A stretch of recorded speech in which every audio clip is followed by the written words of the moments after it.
founder of the FASD Institute with her husband, who is of Squamish Nation, to provide services that she cannot find from her family. Most importantly, not for services she could not find for her family. Most importantly, she is a parent of two incredible neurodivergent children, one of whom has FASD. I also have the great privilege and honor of actually being very good friends with Natascha. We do some work together, get to do some mentoring through her program, and also being able to, over the years, become very close with Natascha and her family. And so it's a great honor to have somebody in my life that is a good person, that does good work for the right reasons. We can get caught up in the of it all, but Natascha does it from her heart for the right reasons, and you can tell and feel that and understand that, and that's something that I'm proud as a colleague of hers, but also more proud to call her a friend. So at this time, please join me in welcoming Natascha.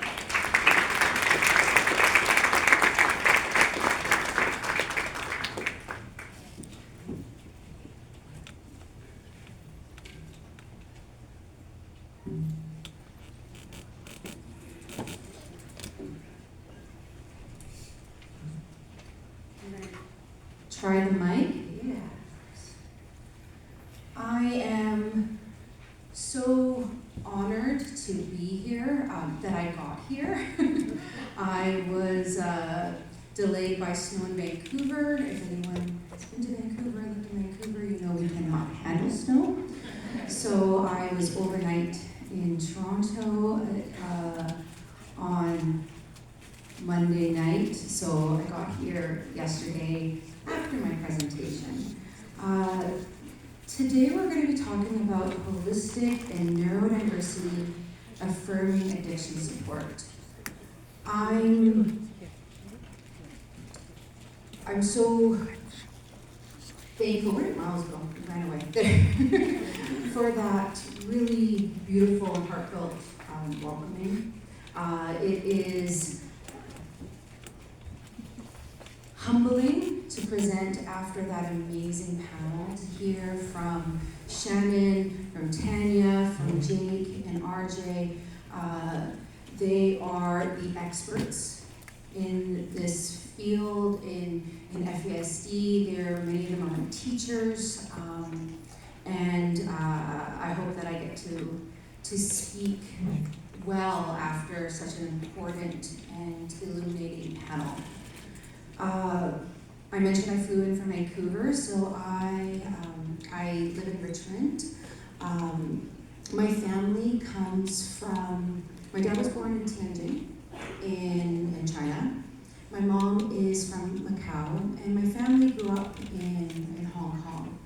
I have mixed Asian ancestry and have the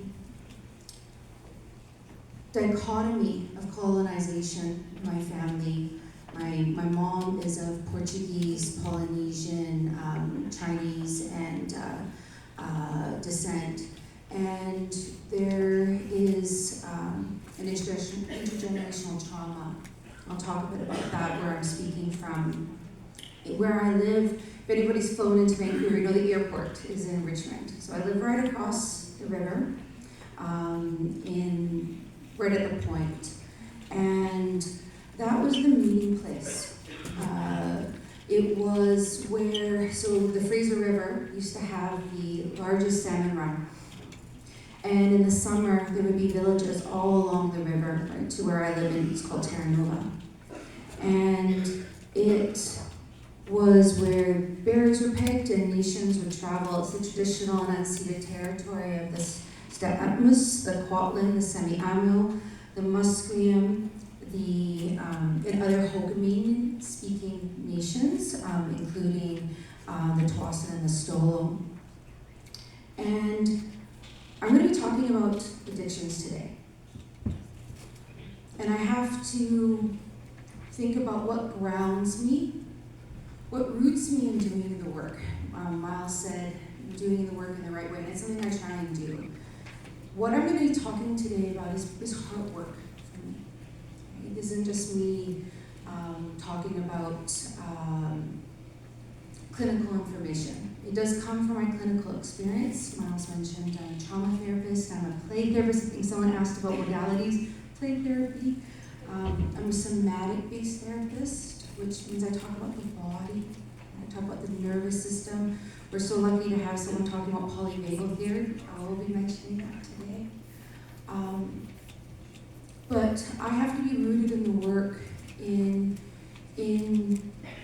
teachings that remind me that one, when I talk about grounding as like a counselor, as a trauma therapist, that means rooting to the earth, right? Rooting to the land, rooting to connection.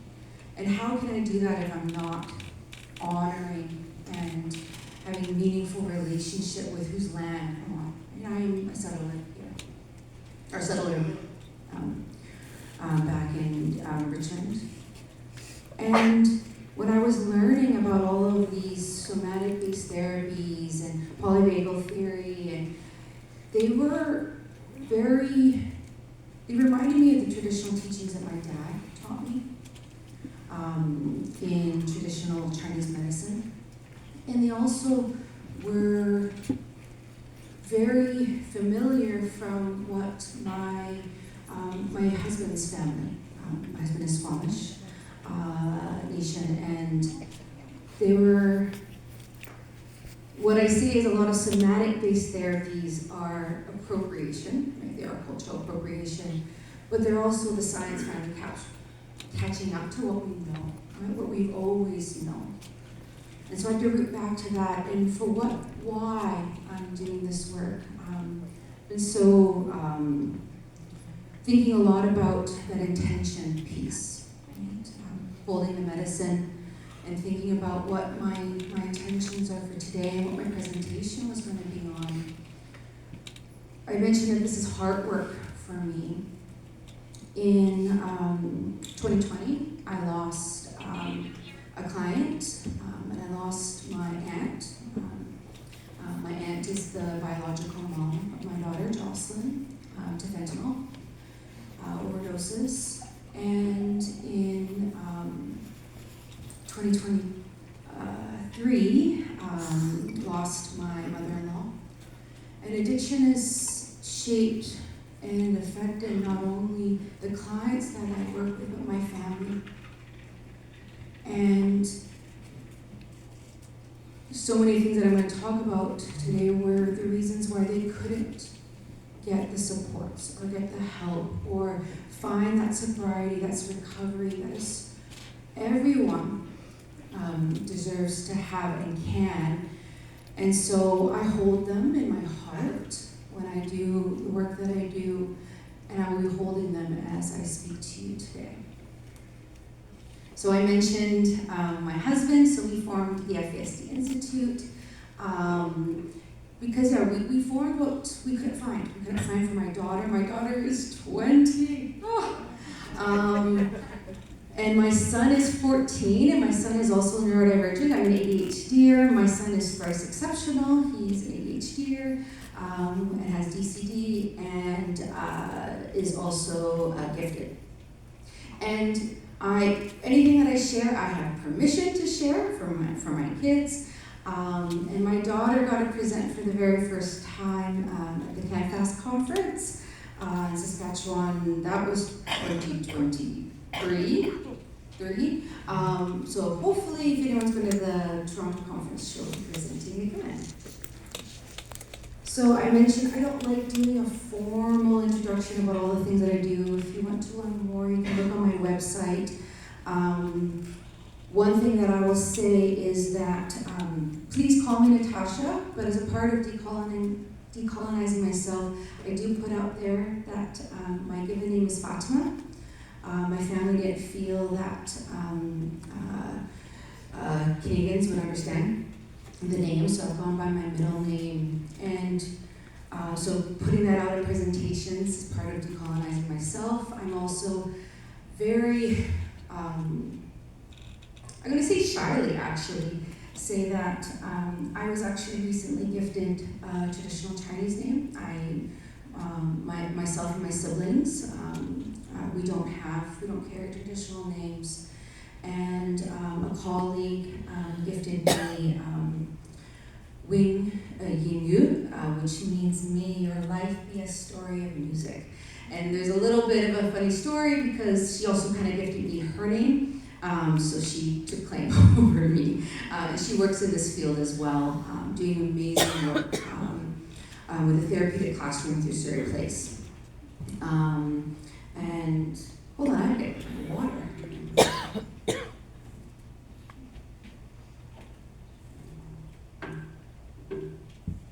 I'm going to hope that doesn't fall. If it does, I'm very sorry. I will mention I've worked in a variety of settings. I've been doing this work for 20 years. I worked in a variety of settings because my daughter was diagnosed very, very early, she was diagnosed at 2. We actually had services at birth, but that was because of neonatal absence syndrome, not because of FASD. And so when I started working, I was so surprised that what people don't understand FASD, they don't actually specialize services, they don't tailor it. And so I've worked in inpatient psychiatry. It was really nice to hear from Dr. Patel this morning in schools and addictions. I worked in the downtown east side, everybody's familiar with BC, addictions and in housing. And I'm currently in the FASD Institute, which is private practice, and have and teach. So, as a disclaimer, we're going to be talking about something that you may have experienced either as in your work, in your life, and you are the expert in your own experience. I'm talking from my own experience as an individual, as a caregiver, as a family member who's been affected by substance use and addictions, and also as a clinician, right? But it's my own experience.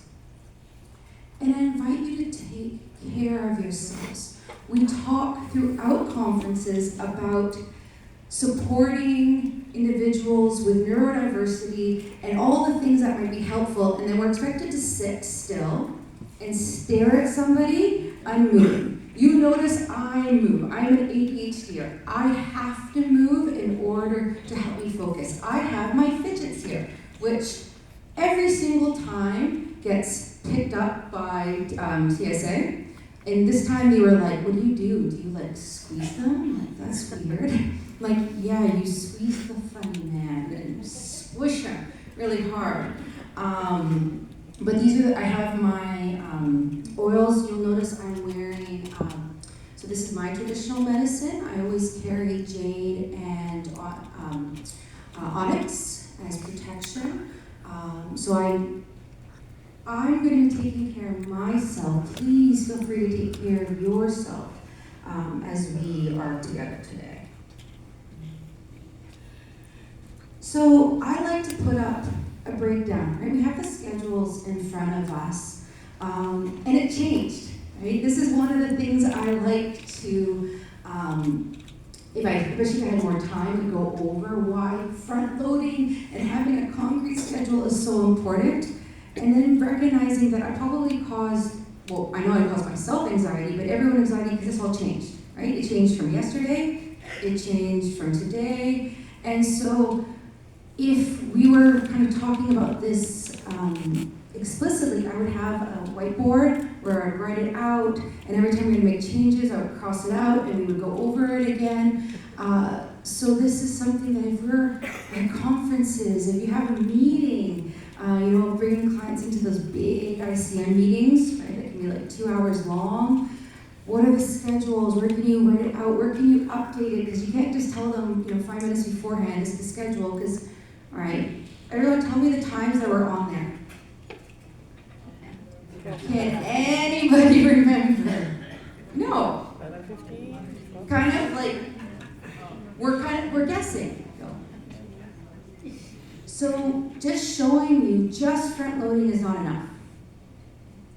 To make it concrete, you need the actual schedule. How many times have you checked the schedule that was given out?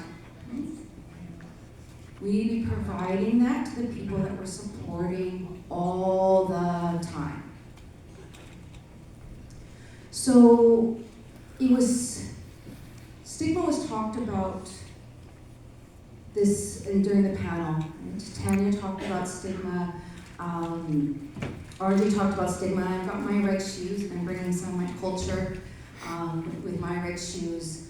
And I'm really mindful that when I'm talking specifically about addictions, that there is so much stigma attached to it. There's so much stigma attached to where we're having the conversation, who we're having the conversation with, and I really want to be mindful that what I'm talking about affects everyone, right? I am going to talk about specifically about neurodiversity. I'm going to talk specifically about FASD. But the rates of substance use, substance misuse, addiction are so much higher than people talk about because of stigma. 80% of individuals who are accessing addiction supports say that in those supports they have experienced stigma. You're going to think about that. Those are people who have already said they want help and reached out for help, and they're experiencing stigma, and that has created a barrier for them actually getting the help that they need. You think about how many people just don't talk about it. For very good reason. Alcohol use is so prevalent. It is in the highest rate of people drinking is actually college-educated professionals. But we don't talk about them and really kind of specifying addictions, even though the health guidelines did change. And that was a big, big fight that really try and limit your alcohol use completely because it just is harmful. We're not even just talking about alcohol, because with marijuana being legal, right? These conversations feel stigmatizing when we're talking about a specific group, particularly individuals with FASD, or their families. It was something I recognized with having addiction in my family. My aunt, my uncle did not, I have both of them died of because of their substance use. And I was very aware of it at a young age and seeing how it affected them. But they didn't feel comfortable talking about it or reaching out for help. Even within my family where it was so well known, it was still so stigmatized. And that's the first thing, like, we cannot actually support people if we are stigmatizing use. So I talk a lot about regulation. And it's something that I would do in like a full presentation, so I'm going to be really mindful. I'm saying this really quick. But it's helpful, at least I find it helpful to think about that foundation when we're talking about addiction. And I'm mindful, I'm going to specify talking about addiction and substance use, but really I'm talking about all types of addiction as well. So I like to start off, and this is my way of talking about FASD, because I found that I needed a way of talking to my clients that was non-stigmatizing, that was something that could open up the conversation. And the idea that FASD is a whole body diagnosis does not come from me. This comes from, and you want to know more about it, expert right here, who is part with CJ Lucky and Emily Travis now, or Hargrove now. Okay, I always get confused. Married name versus maiden name.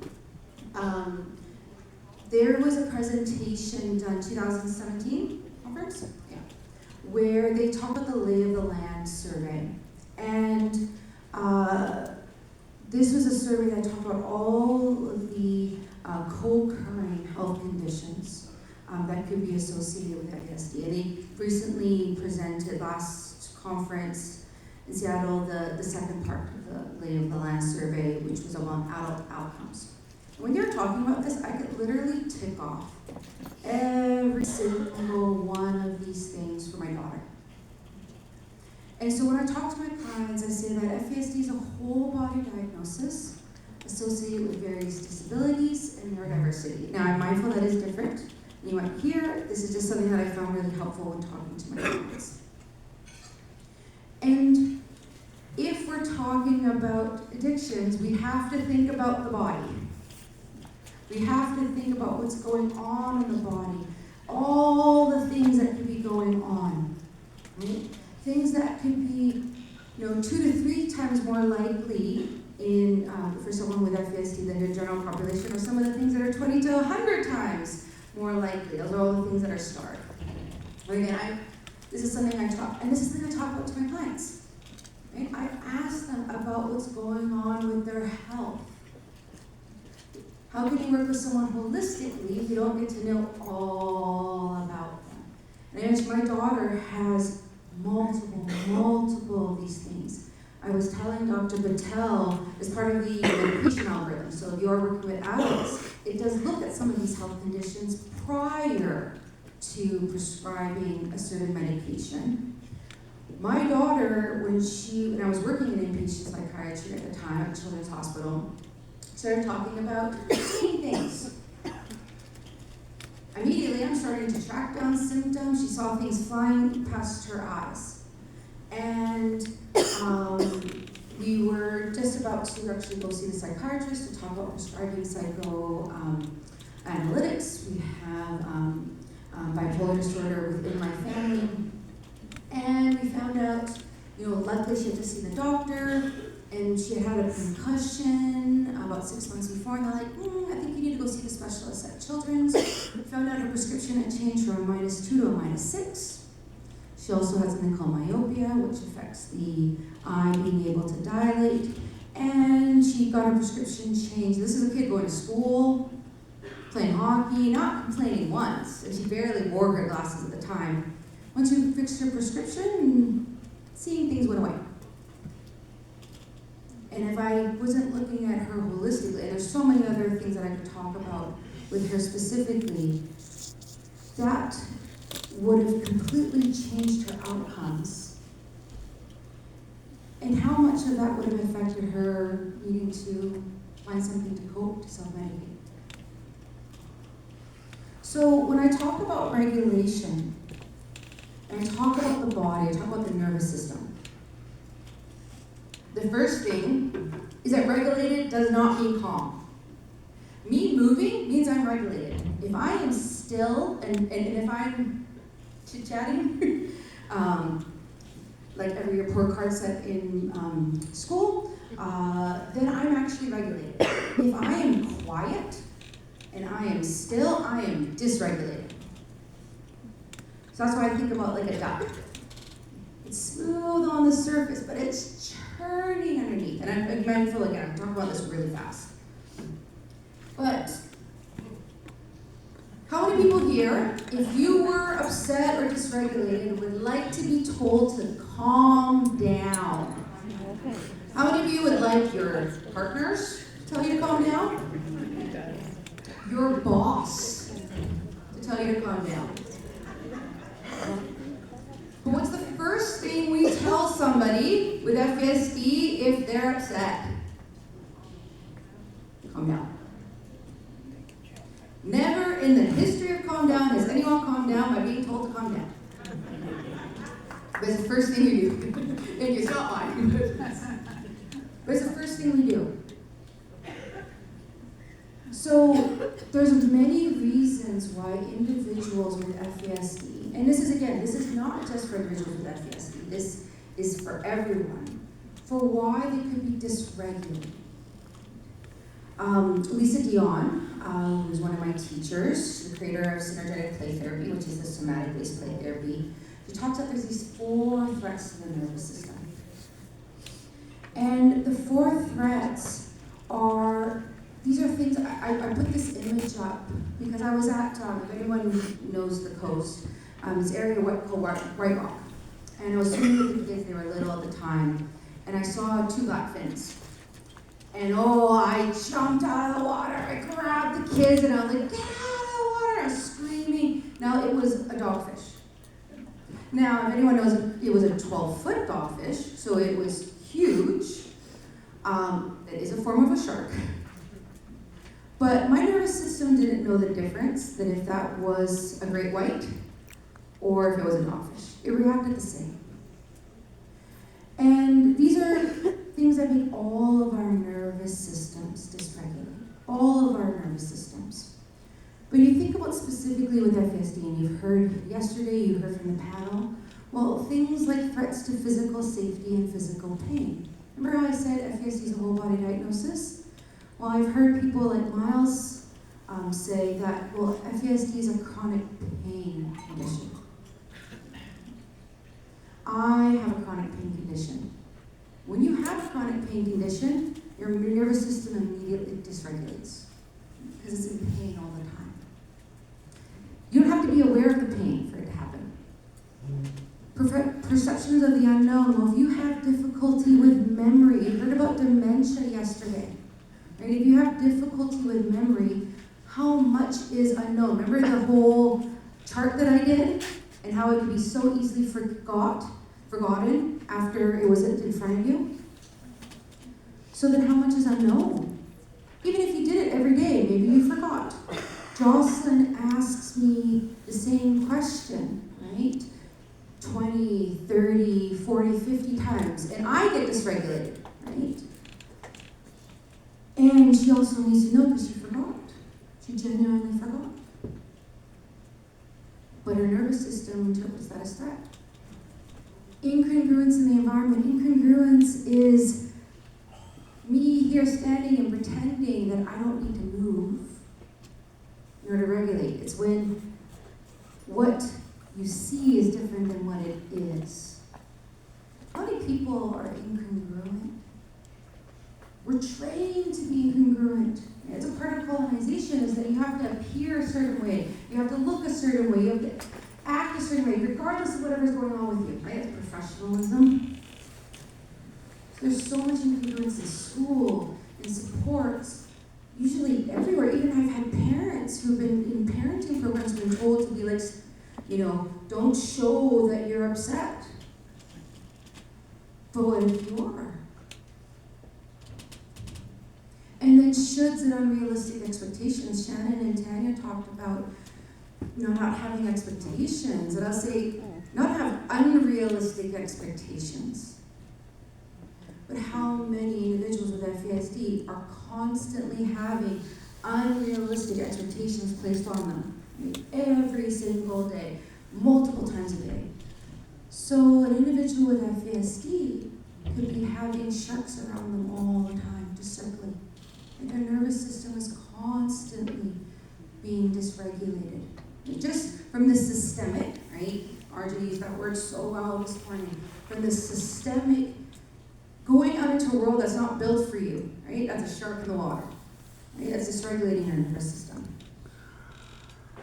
So it's probably going to be talked about more this afternoon, so I'll do this really quick. When the nervous system sees that as a threat, it responds, right? It is a beautiful gift that our nervous system wants to protect us. It wants to go into fight or flight when there's just that danger, fight or flight. That's the energy, and you think you can tackle it. When you feel like your life is in danger, though, you go into that freeze fawn. And this comes actually from Sally's Cat's Guide to PDA. It's an amazing book. People aren't familiar with pathological demand avoidance. It's considered a part of the autism spectrum, and it's getting diagnosed now in BC, at least. I don't know if it's getting diagnosed in Ontario. But I see a lot of at least similar profiles. Now, maybe my clients, because they also have co-occurring autism and FASD, but I see a lot of PDA in my clients. And she does really great discussion about what is it like to live with a nervous system that thinks anything that's a demand, so anything you're asked for something, responds to it as a threat. And what I'll say about that is that, about the nervous system's response to threat. Like, we know about fight or flight, right? We've heard about that before, the fight or flight system. Most people don't know about that freeze, that flop, that fawn. I heard someone talk about the flop is shelter. And I like the F's though, so that's why I used all the F's there. Right, because I like swear words. But that's what many of our nervous systems are doing right now in response to the news. We're going into shelter to try and take care of ourselves. None of these responses are bad. They're all an attempt to regulate, to actually take care of yourself. But what happens if you can't take care of yourself? So, if you can't take care of yourself, there's going to be all these things, or what? Why would you be unable to take care of yourself? Because you don't have access to the ways that you can take care of yourself. Maybe you have cultural needs, or spiritual needs, or connection needs. Trauma, we talked about trauma this morning with Dr. Patel. I talked about some of those stats. We know the stats don't even describe what it's like for, and I say our kids, and I talk about my daughter as well. What if you also have school where people who don't understand your communication needs, your executive functioning needs, your memory needs, your learning needs, your health needs? Talk about FASD as a whole body diagnosis. Your regulation needs, your sensory needs, your social needs, right? What they'll do is they'll just focus on the surface, right? The addiction, the acting out, we talked about behaviors. They won't look below at all those things that you need help with, that everyone needs help with, but maybe you don't understand what you need. Because everything is an attempt to regulate. Everything. Everything is an attempt to regulate. Right now, if you feel like, I hope not, you're zoning out, that's an attempt to regulate. You want to move, you want to have a drink of water, that's an attempt to regulate. Addiction is an attempt to regulate. It's an attempt to regulate all those things, all the things below the surface. And we're meant to regulate in relationship. We're not meant to regulate. The idea of self-care, we're meant to, as a colonized view, that we're supposed to go off by ourselves to take care of ourselves. We're supposed to regulate together. So, with all of that, I'm talking about regulation, of the whole body diagnosis.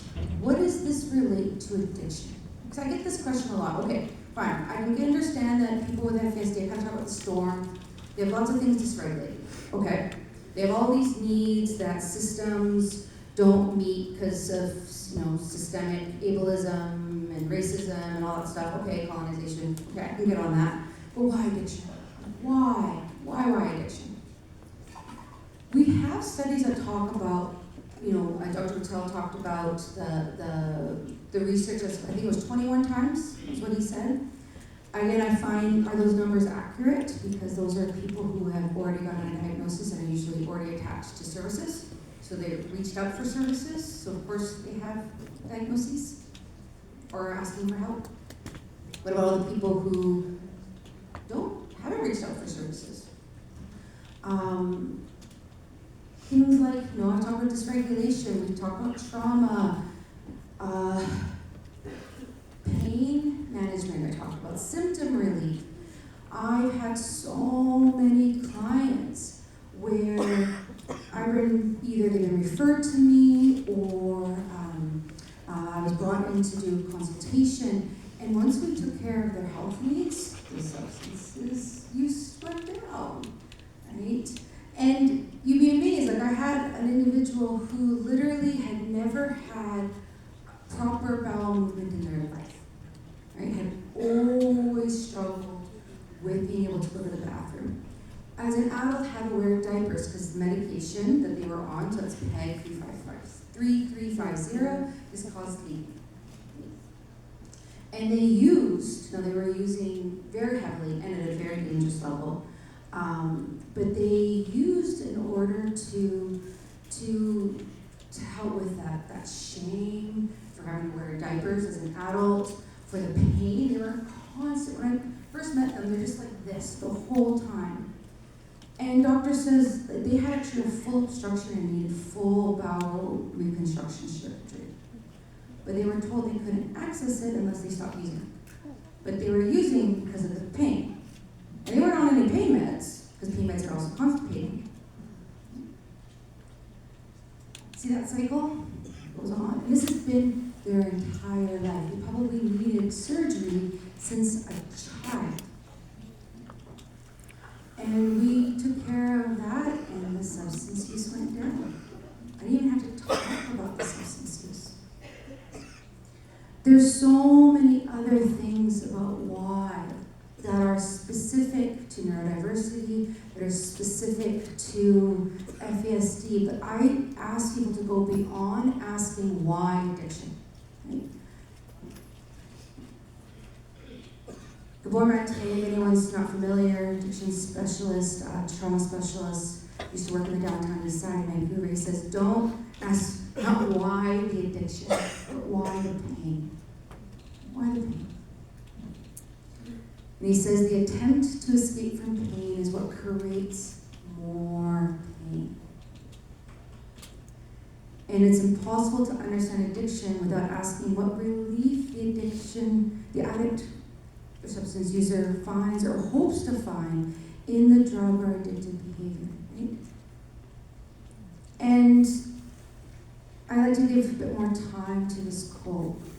If anybody's not familiar, read My Grandmother's Hand by Resma Mannequin, but for a time, I'm going to talk about trauma. Talk about pain. Trauma is not just something bad happening to you. Remember I talked about the sharks in the water? Okay. An individual with FASD walks out the door. I think Shannon talked about it. Sometimes walking out the door is a monumental feat. There's sharks in the water all the time. Okay. The body dysregulates. The nervous system dysregulates. But trauma is not just because that bad thing happened. It's because afterwards you weren't allowed to take care of yourself. How often have we've either heard from people that we work with or we've heard from panelists that something bad happened and then where was the FASD tailored supports? Were they allowed to take care of their sensory systems? Were they allowed to take a break? Did they have something that regulated them, that actually felt attached and connected to who they are? Were they disconnected from culture, right? In traditional practices that were stolen or made illegal?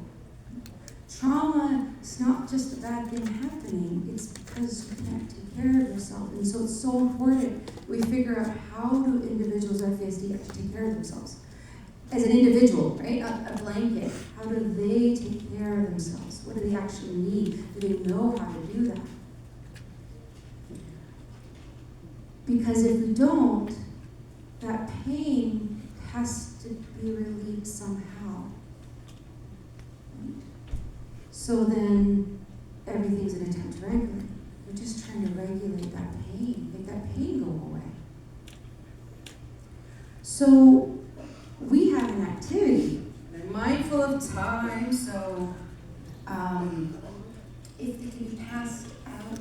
You did? Yeah. Oh, it's already passed out? Okay.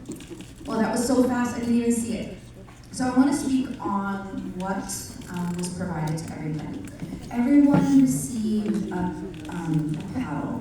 When I was talking to my husband about the presentation today and what it meant for us, and what we wanted to share. And we talked about the paddles.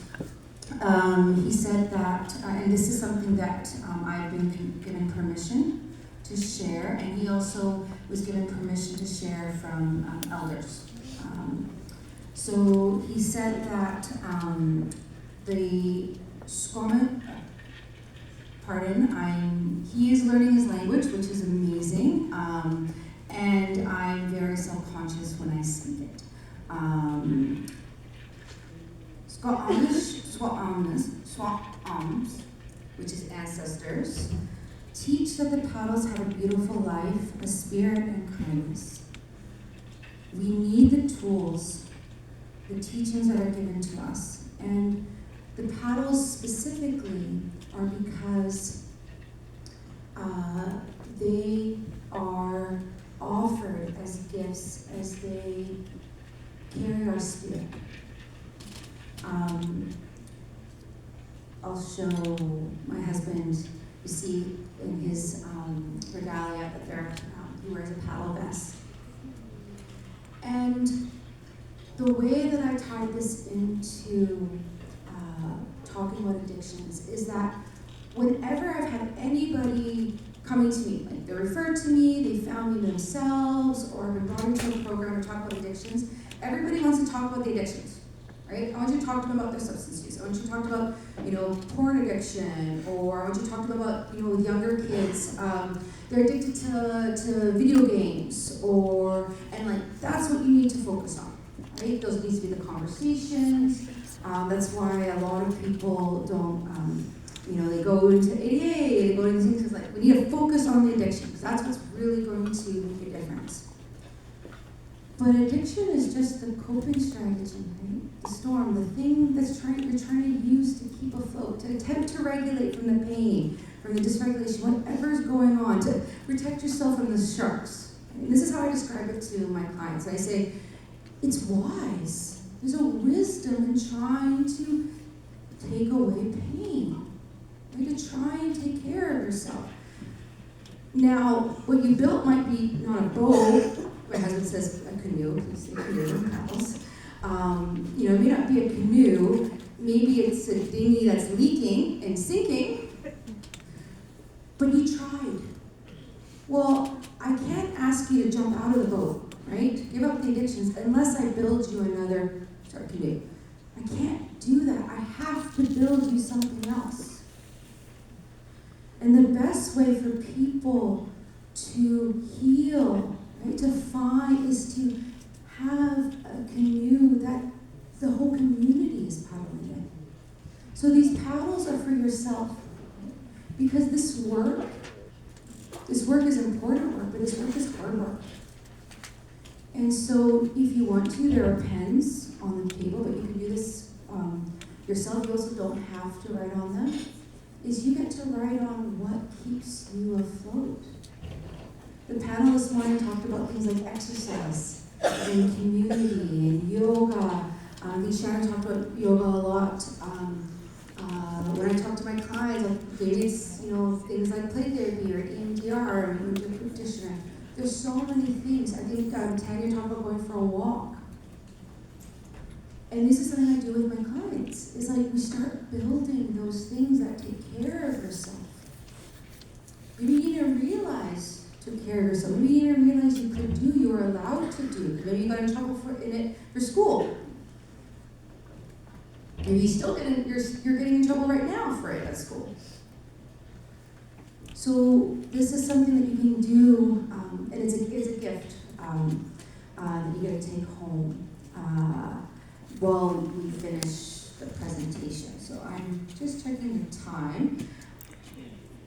I will end off with this, and then there'll be questions. And I know lunch, we're going a little bit into lunch because of the change of the schedule, but we're okay. I'm getting a thumbs up. I'm okay. So the things that, when I think about building a boat for someone, are helping to build that with them, right? Walking alongside them and doing that. That it starts first with that connection to culture, that identity piece, and that culture is also, neurodiversity is an identity. It is a culture behind it. Shannon talked about body doubling, right? That is an amazing strategy that the neurodiversity community came up on their own.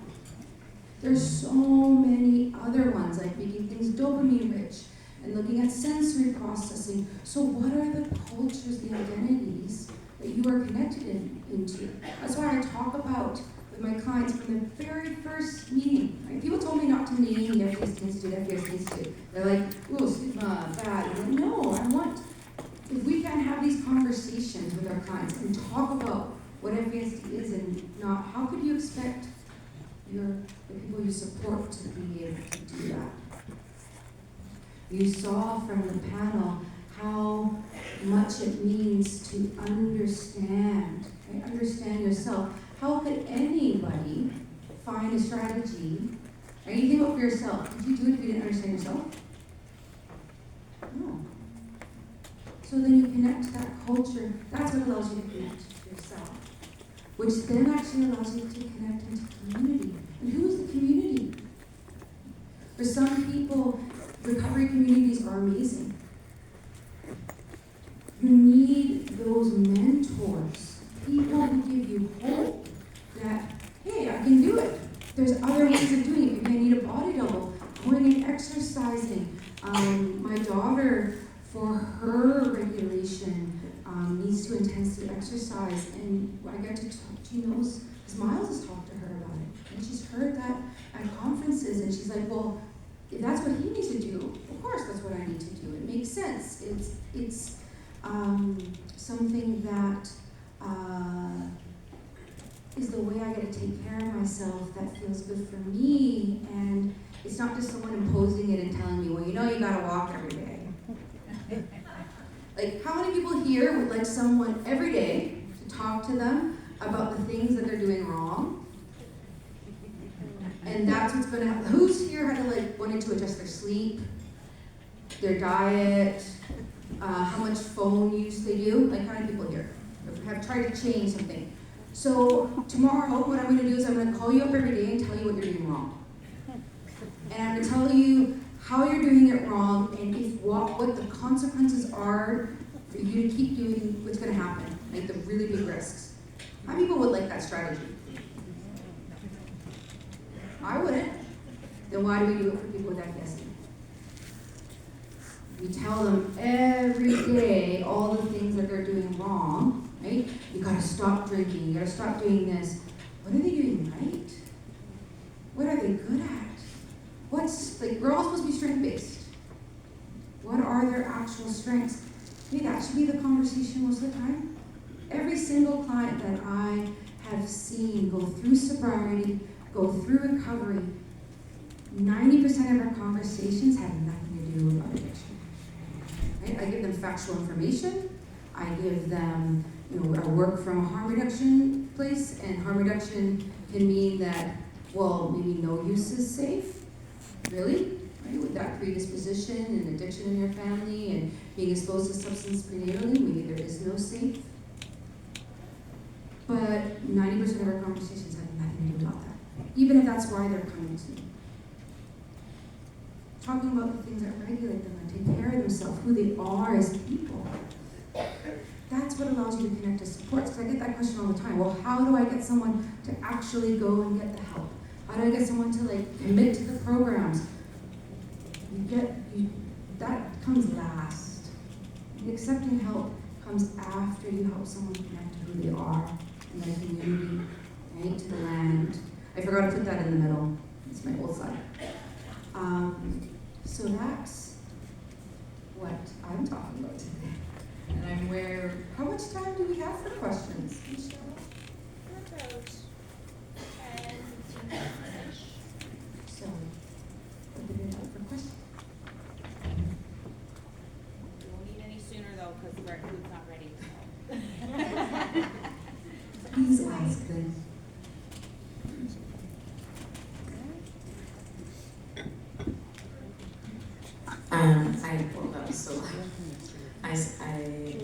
I struggle with a family member of mine who really just doesn't grasp addiction. And their now ex-partner is also moving through addiction. And it often gets in the way of their parenting together. And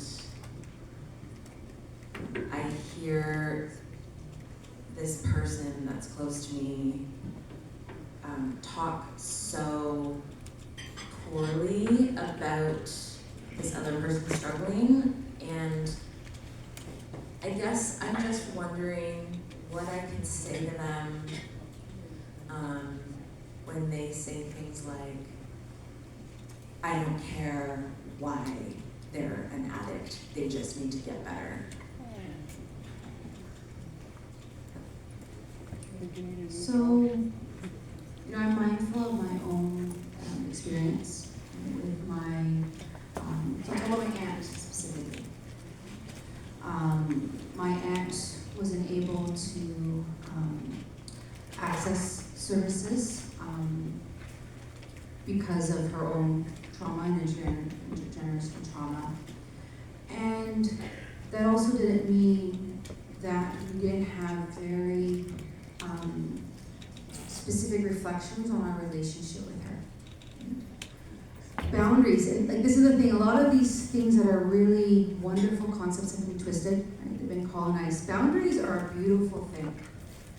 Boundaries allow you to stay connected to yourself while staying in a relationship with someone else.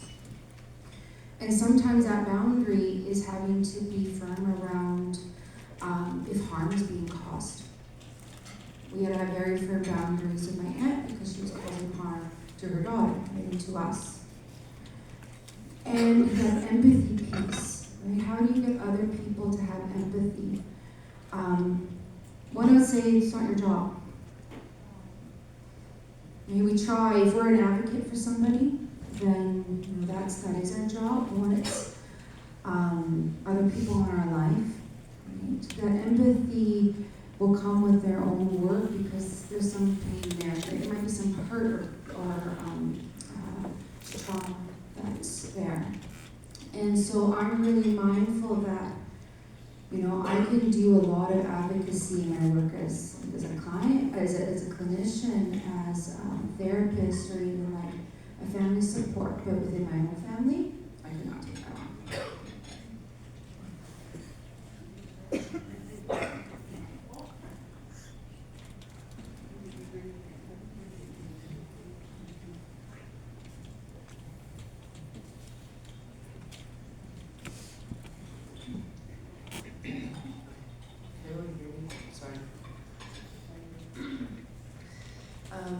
I was just wondering if you've had this connection to community there. The community that I work in has been going through a lot. There's been a lot of death through substance use addiction. Almost every week there's a death, unfortunately.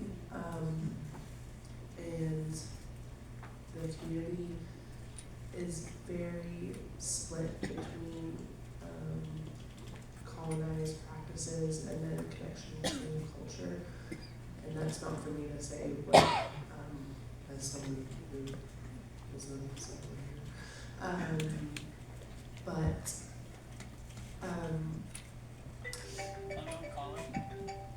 Sorry, figure out how to word this. Knowing that addictions is so much more, but the community's willingness to signal dealing with addictions as health as opposed to somewhere to blame, right? We recently had an incident where a child was unfortunately had a needle stick incident.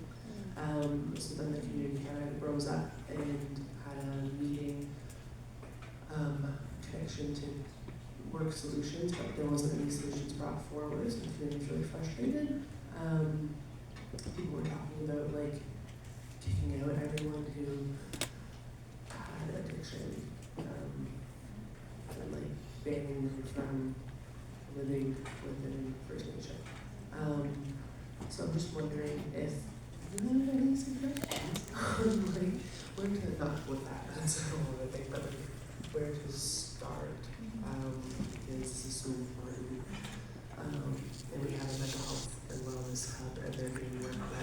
we almost kind of went backwards because harm reduction efforts were ceased after this incident.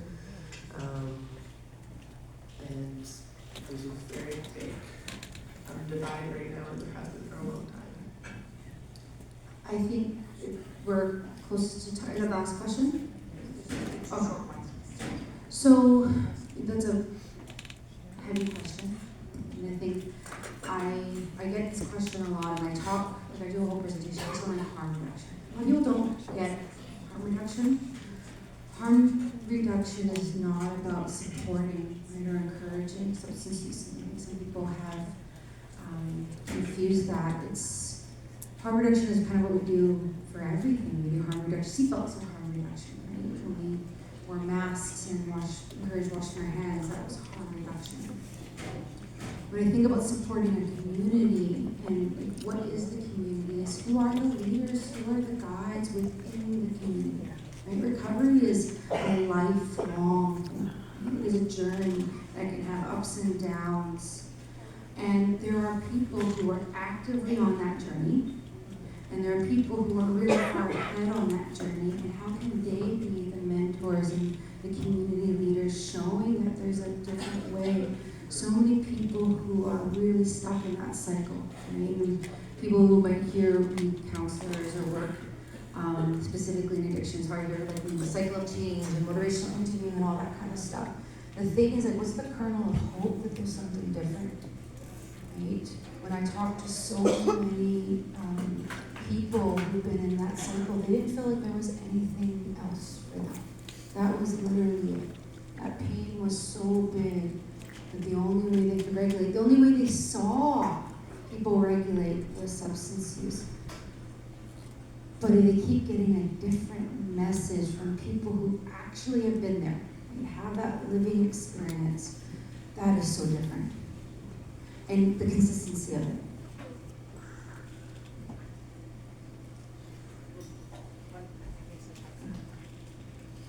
I wanted just to ask your input on how you, as a worker, how we address when we're supporting someone to go through therapy. They have FASD, and they're being discriminated against, saying that they won't benefit from such and such. And I'm looking for any thoughts on how we deal with that without, burning bridges, I guess.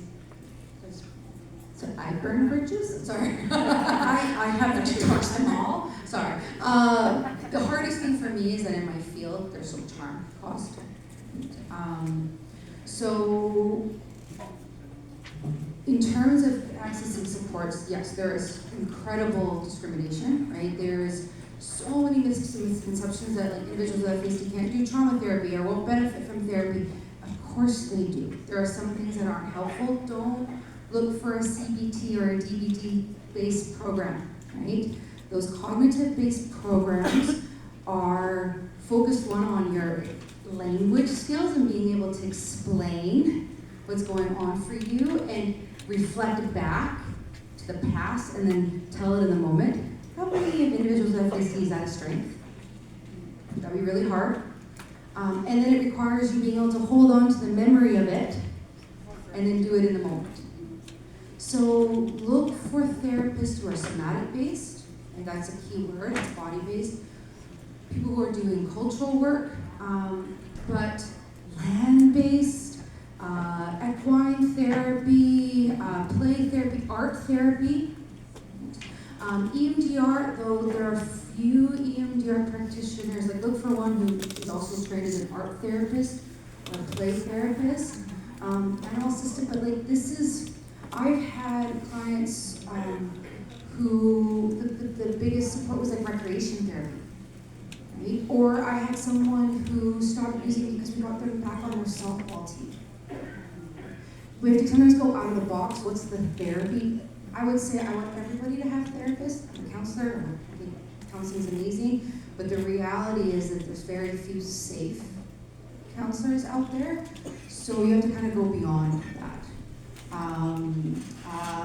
Yeah, I find a lot of times it's the other leaders in the community who are bringing the main support.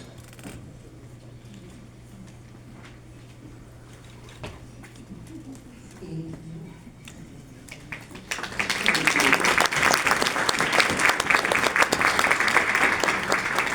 I will be available at lunch if you want to ask me questions. And I did leave one of Natascha's cards at the table, the registration table. So if you want it, you can take a picture of it. It'll be there. I know we got a couple of cards, but not too many. You do have more. Okay. So yeah. So if you catch Natascha before she leaves and get a card, great. If not, there will be one on the table that you can take a picture of to contact her to get some more information. So I want to say thank you for your gift. Thank you so much. Traveling in this weather, but yeah, we wish you safe journeys home.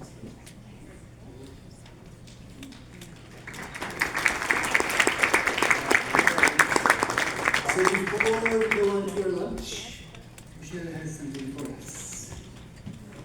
Just before we have our stuff to do the recording, just wanted to let you know that we have evaluation forms for the conference. Yay! Evaluation forms! So this is awesome. They're gonna be up here at the front.